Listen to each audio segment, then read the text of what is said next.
Put your hands together and welcome our next speaker, Melky Perez.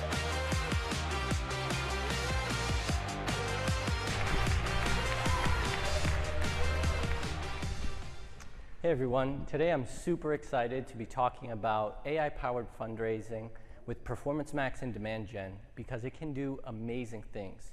For some of us, it can even make our dreams come true, like a fundraising campaign to get my career started in a boy band. Some have told me this is an awful idea and it's going to crash and burn, but this is my second year at NIO. And what I've learned is to embrace experimentation. So I'm calling this a career split test, and we'll see how it goes. Fortunately for all of us, I'm just kidding. This is actually the search engine marketing team at TrueSense. I'm the guy wearing the funny hat. My name's Melky. So as a team, we manage about 80 different accounts on Google and Bing for 8 different nonprofit sectors. Now, we all know that the next coming months are where nonprofits generate the majority of their revenue. So what I'd like to show you today are some data from last year, from October through December, from a variety of different organizations combined. Blue was their budget spent, and orange was their revenue. And up here we have Google Search, Google Smart Campaigns, Bing Search, and Performance Max. The best return on ad spend came from Google Performance Max at 4.24. Now, getting those results was not easy at all. As a matter of fact, Performance Max was negative for most of last year. But along the way, we learned key lessons, and we were able to categorize them into 3 different areas. So we're going to cover some key concepts, which is what makes these campaigns different from historical ones, and then the strategies themselves and how to set them up for success, followed by some best practices that go a long way in generating results. So let's get started. This is Google's inventory. These are the platforms that Google owns and most of us use on a daily basis. Here we have Search, Gmail, the Display Network, Google Maps, and Google Discover, and YouTube. The key concept here is that these new campaigns are multi-channel within Google's inventory. Historically, we would have to create one campaign per channel and optimize it separately from other ones. Now you create one campaign and it optimizes for results across all of them. So Performance Max runs on all of Google's inventory, and Demand Gen only runs on YouTube, Gmail, and Discover. Next is targeting AI. Let's start to this side here, where it's traditional targeting, where it is restrictive. It works through rules of restriction. An example is your ads are only going to show between people who are between 35 years old and 44 and are interested in nonprofits. If they don't fit into both of those categories, they're out. So it works through restrictions, and it's safe to use. We know what's happening. Outside of that boundary, no one is in. So targeting AI is much more suggestive, and it works through audience signals. And there's a bunch of stuff listed here that they use, and it works like this. Show ads to people who match any of the following. So it can pick and choose whatever it wants. So I highlighted donor list up there because that is the most important audience signal. So the key concept with targeting AI is that it's not magic. It needs real donor signals from day 0 to work well for you, because its broad suggestive nature can easily be misguided and not know at all what your potential donors look like. So that's the key concept with targeting AI. It really needs good instructions, and the best instruction is going to be your donor list. Next is conversion tracking. This is how Google knows your campaigns are succeeding in generating revenue. I like to think of conversion tracking as a hoop of a basketball net. And Google's algorithm is the coach on the sidelines. And your team of ads are in the court, and they shoot all day trying to score.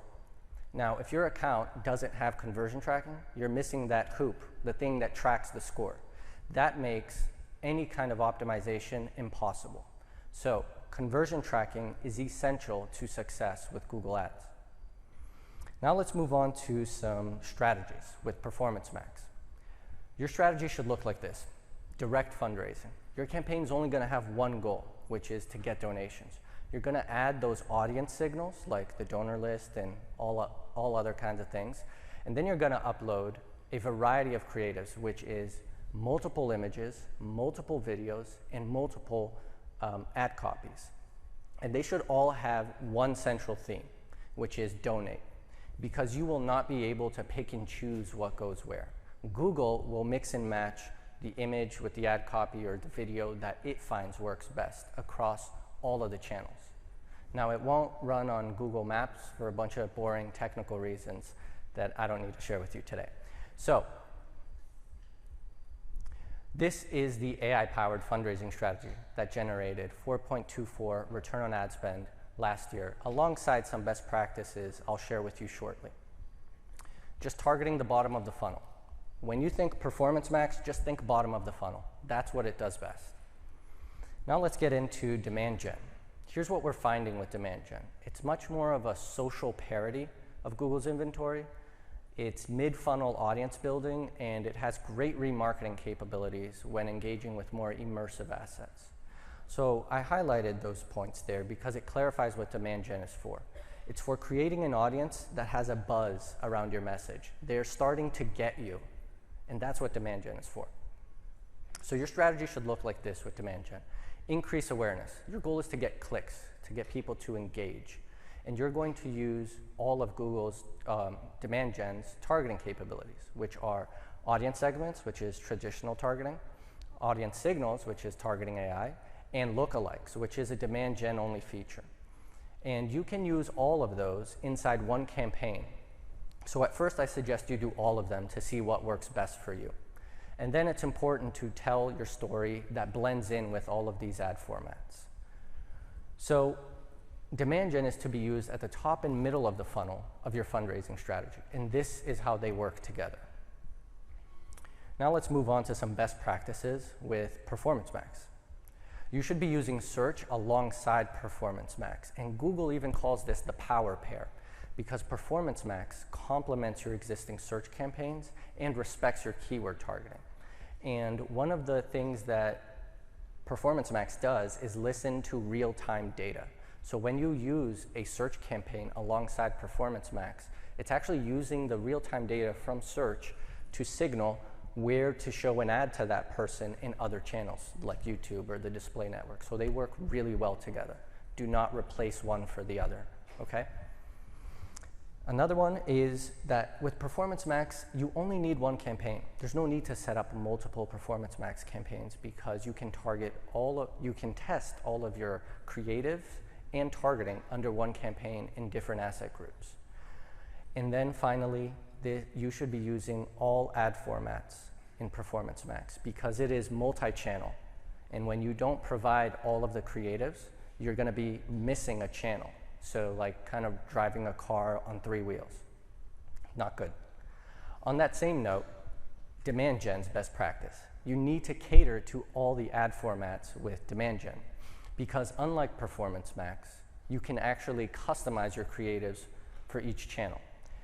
Demand gen gives you a lot more control in the creatives and the audiences. So you have to leverage both of them, how much you can customize your audiences and customize your ads that you're going to show to them. And I like to provide an example of how to use demand gen when you cater to all of these ad formats. YouTube Shorts, it's a vertical format. Therefore, your video should be vertical. And it can be personal and user-generated. So like someone holding a selfie cam up to their face. That's what we see on that format. Then YouTube is where you can be much more cinematic with your ads and tell an in-depth story. YouTube Feeds is highly optimized to open a story loop in people's heads, to get them to click. So you should follow suit and have ads that do that. And so something that's similar to that are native ads.